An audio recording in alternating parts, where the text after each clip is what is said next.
Once upon a time, in the bustling city of Eldora, there lived a man named Silas Granger.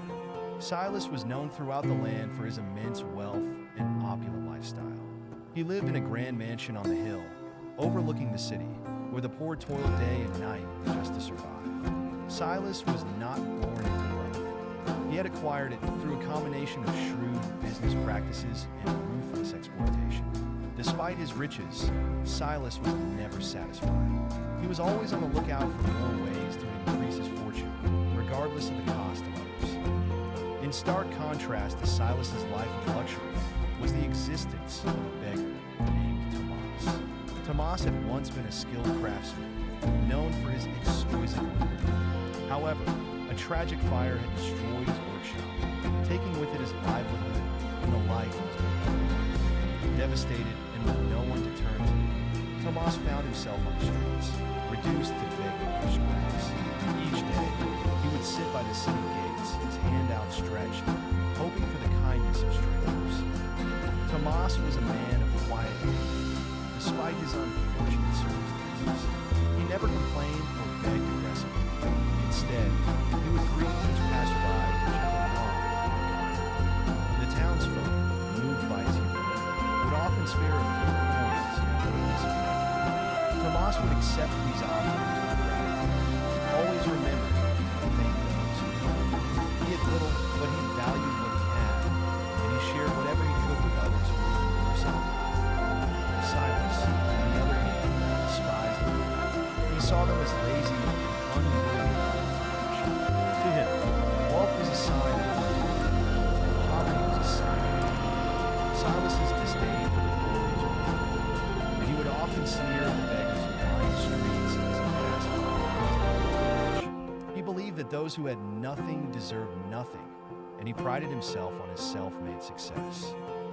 One fateful day, as Silas was returning from a business deal that had added yet another fortune to his already vast wealth, his carriage passed by the city gates where Tomas sat. As usual, Tomas greeted Silas with a nod, not expecting anything from the wealthy man. However, something caught Silas's eye. Tomas had a small, tattered leather pouch in his hand, and as Silas watched, a merchant who had just returned from a distant land approached Tomas and handed him a small, shiny object. Intrigued, Silas ordered his driver to stop the carriage.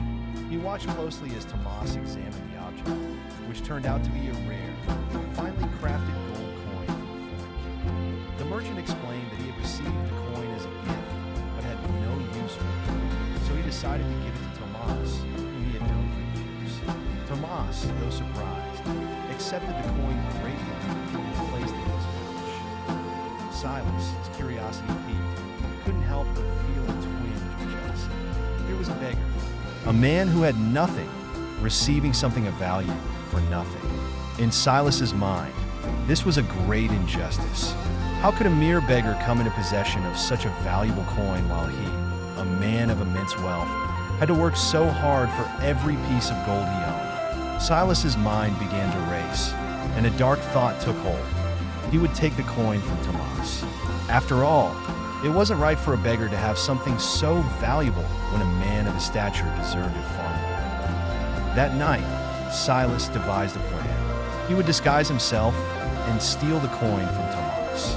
It would be easy, he thought. A beggar like Tomas would never suspect such a scheme from a wealthy man like himself. So, the next morning, Silas dressed in ragged clothes, smeared dirt on his face, and headed to the city gates where Tomas sat. When he arrived, Tomas was there, as usual, sitting quietly with his hand outstretched. Silas, pretending to be another beggar, approached him. "Good day, brother," Silas said in a raspy voice. "I see that you are favored by fortune. Would you spare a coin for a fellow in need?" Tomas, ever kind and generous, did not hesitate. He reached into his pouch and pulled out the gold coin. "This is all I have, but you seem to need it more than I do." "Please take it," Tomas said, handing the coin to Silas.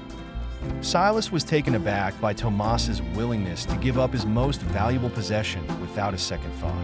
For a moment, he felt a pang of guilt, but his greed quickly smothered it. Silas snatched the coin from Tomas's hand and hurried away, leaving the beggar without his only treasure. That evening, Silas returned to his mansion and marveled at the gold coin. He couldn't believe how easy it had been to steal from Tomas. He placed the coin in a chest with his other riches, feeling a twisted sense of satisfaction. But as the days passed, Silas found that the coin brought him no joy. Instead, he began to feel a growing unease.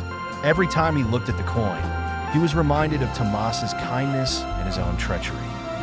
Silas tried to distract himself by immersing himself in his business ventures, but the guilt gnawed at him. He started to have nightmares about Tomas, dreaming that the beggar was standing over him, silently accusing him of his theft. The once proud Silas found himself unable to enjoy his wealth, haunted by the memory of the man he had wronged. Meanwhile, Tomas continued to sit by the city gates, though he had nothing to offer now.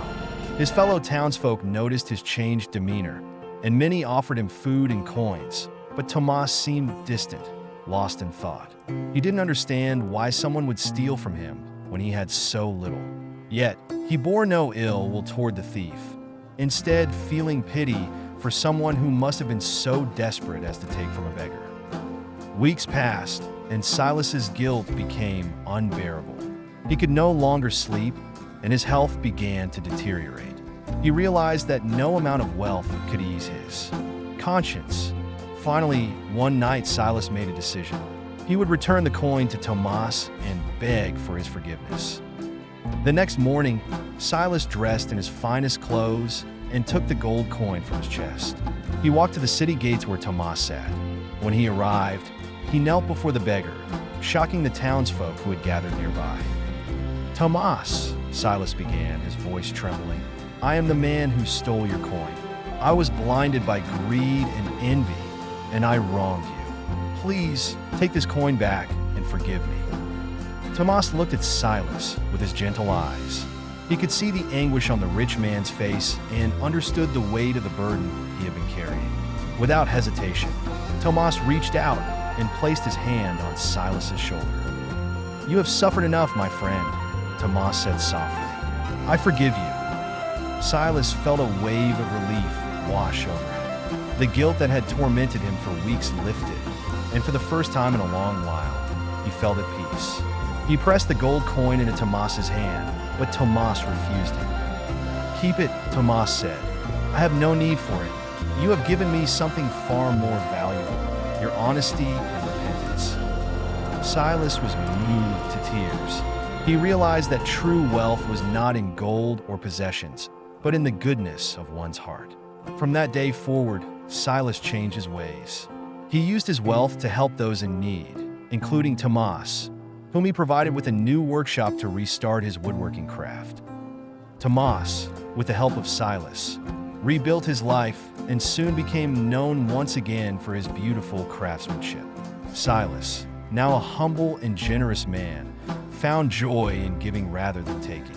The two men, once divided by fortune, became close friends, bonded by the lesson that true richness comes not from what we have, but from what we give. Thank you for watching. Please don't forget to like, comment, share, and subscribe for more delightful stories.